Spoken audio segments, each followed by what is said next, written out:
If you want to understand what is happening around America's debt, stop looking for a magician. Whenever a country gets itself into a hole this deep, people start searching for a dramatic ending. They imagine one brilliant central banker, one emergency announcement, one late-night decision, and suddenly the burden disappears. That fantasy is comforting because it turns a long structural problem into a single cinematic event. But in my experience, the most important financial changes in the world almost never arrive dressed like a miracle. They arrive disguised as policy. They arrive dressed as prudence, flexibility, modernization, support for growth, support for markets, support for financial stability. And if you are not paying attention, they arrive as inflation that feels temporary, rates that feel manageable, and asset prices that look like prosperity, even while the purchasing power of your money is being quietly rewritten beneath your feet. That is the real story here. Not a secret plan to cancel America's debt. Not some comic book switch that makes $39 trillion evaporate.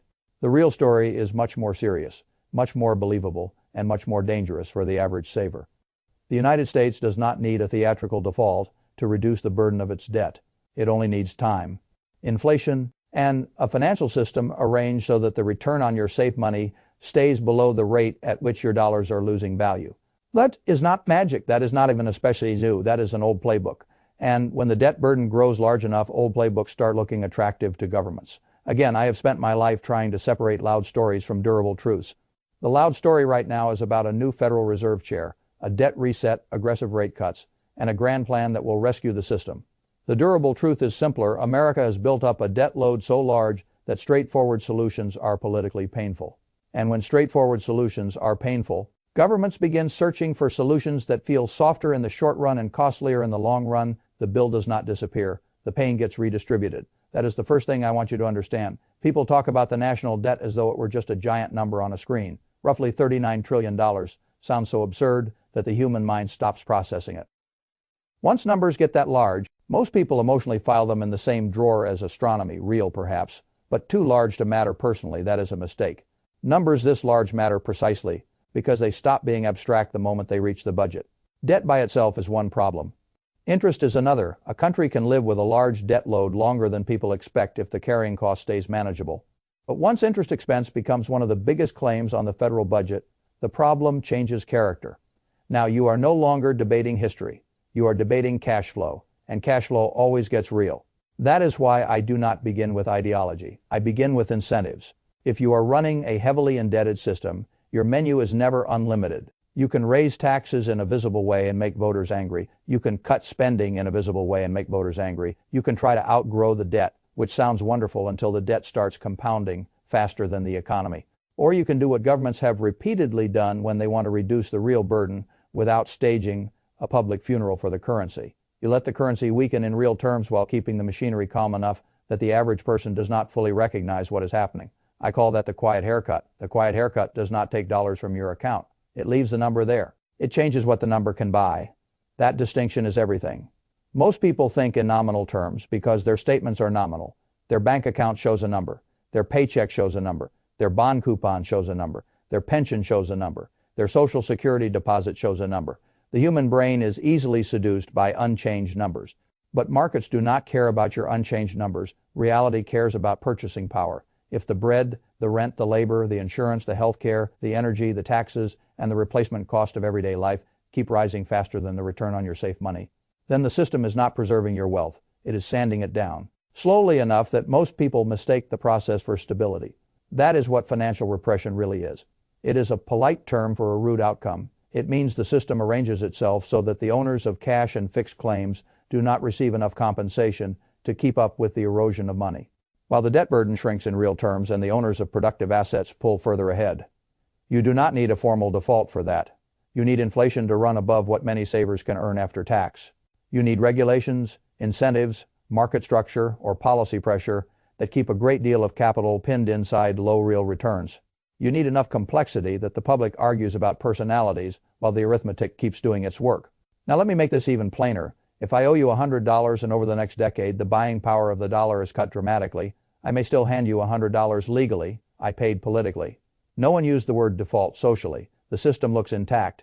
Economically, you took a hit. That is the essence of the game. When people hear claims that America might cancel its debt, they picture destruction. What they should picture instead is dilution. The burden does not have to vanish on paper. It only has to become easier to carry in real terms after World War II. The United States exited the war with debt above the size of the economy. That was a genuine burden. Yet the debt-to-economy ratio fell dramatically in the decades that followed. Without a classic default, growth mattered, inflation mattered, policy structure mattered, interest rates held below inflation for stretches mattered. In other words, the country did not solve the problem with one heroic act. It wore the problem down over time. That history matters because it teaches the same lesson markets always teach. When a system is too large to shock directly, it gets managed indirectly. Now, before I go any further, I want to clean up a piece of confusion that attracts a great deal of heat and very little light.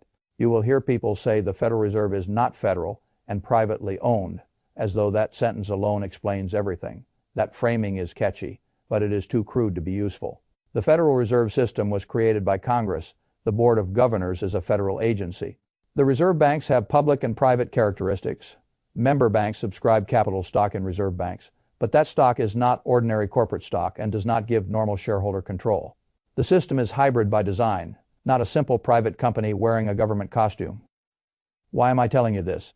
Because sloppy explanations create false confidence. You do not need cartoon language to understand the actual risk. The actual risk is not that some hidden owner will push a red button. The actual risk is that a debt-heavy democracy will do what debt-heavy democracies often do: choose the path that spreads pain diffusely enough to remain politically survivable. And that path tends to favor asset owners over savers. That is the second thing I want you to understand. The transfer almost always runs in the same direction. When money is slowly degraded, people holding cash suffer, people holding long duration bonds at inadequate yield suffer, salaries usually lag, pensions tied to fixed formulas lag, households who believe safety meant staying liquid discover that liquidity without purchasing power protection is not safety. It is exposure. By contrast, owners of productive businesses, good real estate, scarce assets, and companies with pricing power often fare much better. Not because they are cleverer, not because they received a special memo, because the thing they own can adapt to the changing value of money. That is why I have always preferred productive assets over promises. A promise is only as good as the purchasing power it preserves. A productive asset can reprice. If a railroad can raise rates, if a consumer brand can adjust prices, if a well-positioned insurer can re-underwrite, if a business can pass through higher costs over time, then the owner of that asset stands in a very different place from the owner of a 10-year fixed claim that looked safe when inflation was low and becomes a trap when inflation proves persistent. This is where people make the deepest mistake.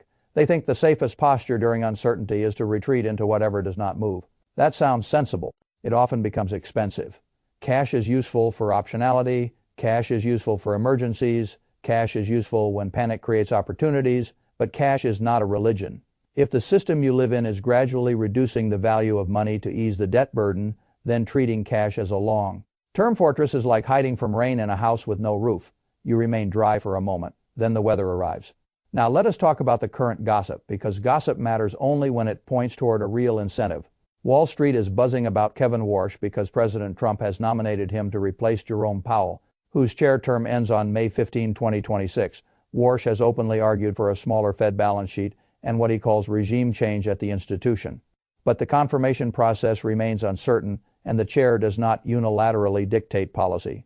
The FOMC has 12 voting members, and Powell has said he would serve as pro tem chair if a successor is not confirmed by the end of his term. Why does that matter?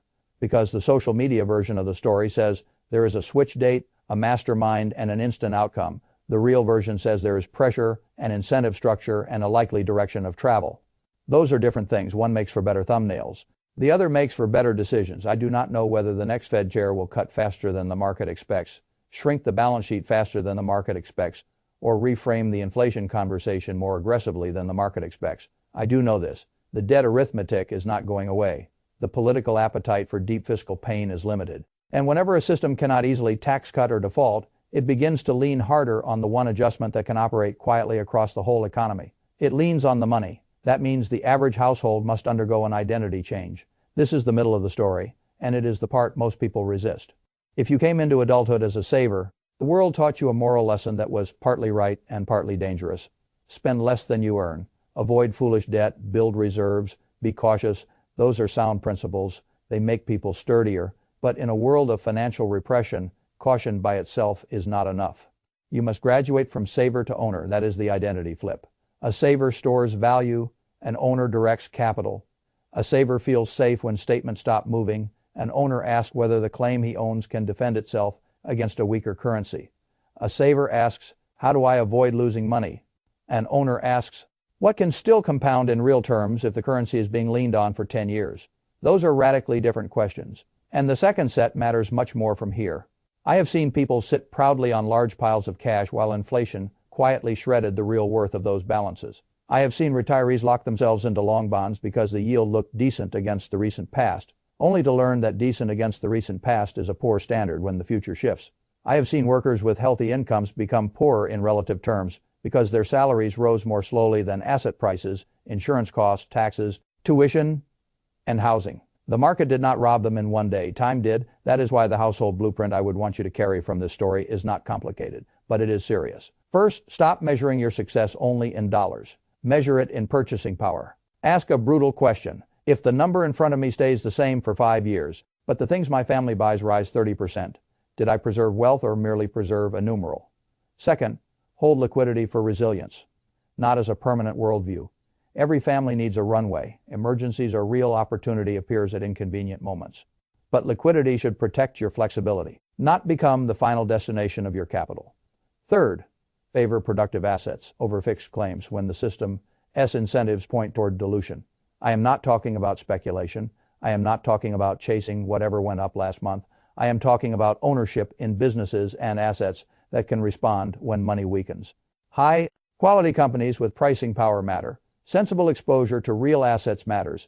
Durable earning engines matter. Fourth, avoid concentration masquerading as conviction. In every cycle, people find one answer and try to make it the only answer. All gold, all real estate, all technology, all cash, all crypto, all long bonds. Human beings love single answer salvation stories because complexity feels tiring. But concentration is often just another name for fragility wearing confident clothes. Fifth, understand the trap of long duration. If you lock yourself into a return that looks acceptable only because you have mentally anchored to the recent past, you may be volunteering to get paid back in weaker dollars for a very long time. There are moments when long bonds are wonderful values. There are also moments when they are elegant prison cells. Sixth, treat the stock market as a collection of businesses, not a mood ring. If America enters a long stretch where the burden of debt is eased partly by a weaker real dollar, the question is not whether the ticker is exciting this week. The question is whether the enterprise you own can keep raising its economic output per hair in terms that matter. That is how you move from reacting to designing. And design is what most people fail to do. They wait for certainty. The tragedy of markets is that certainty usually arrives after the repricing. By the time the average citizen fully recognizes that the world has shifted from rewarding savers to rewarding owners, the owners have already been paid.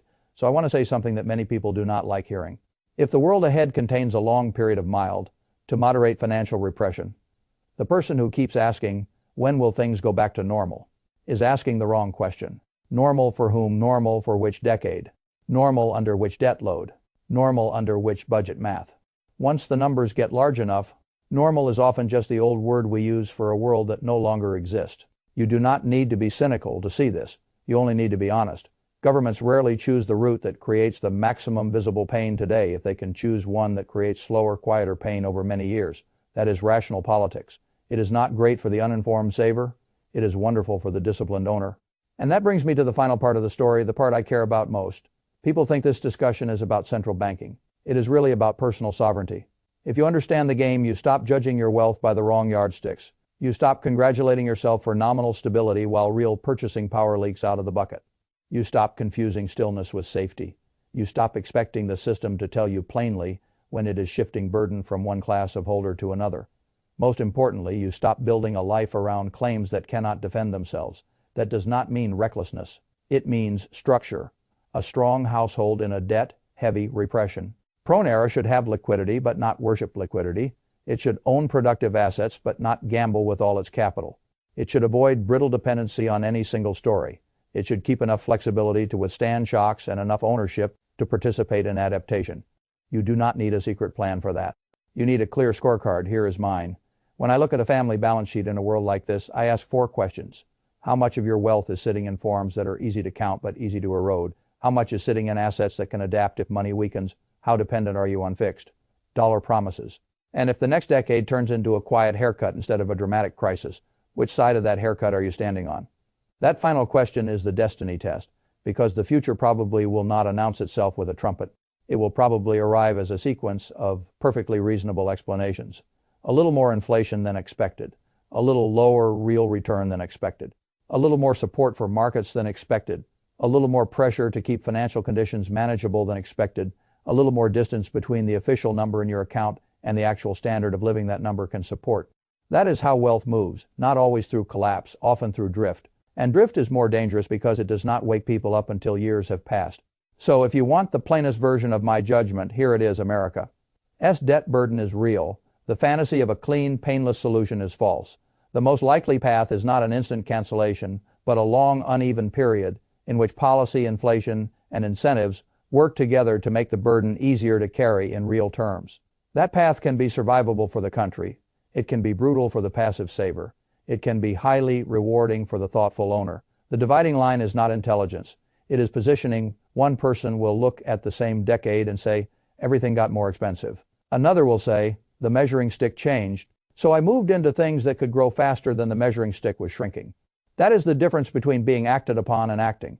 If you are still holding on to the hope that someone in Washington will solve this in a way that protects every saver, every salary earner, every pensioner, every cash-heavy household, and every indebted institution at the same time, let me save you some years. That is not how systems under strain behave. Systems under strain protect what they must protect, postpone what they can postpone, and distribute pain where it can be least effectively resisted. You should invest with that in mind, not fearfully, not theatrically, not ideologically, practically. If I were speaking to you across the kitchen table tonight, I would leave you with one question and tell you not to sleep until you answered it honestly. If the next 10 years do not bring a dramatic debt cancellation, but instead bring a quiet reduction in the value of money, will your family be positioned as a holder of claims on weakening dollars, or as an owner of productive assets that can reprice with the world? That question is worth more than any rumor about a secret plan, because by the time the rumor dies, the arithmetic will still be here. And arithmetic, unlike politics, does not need to win an election.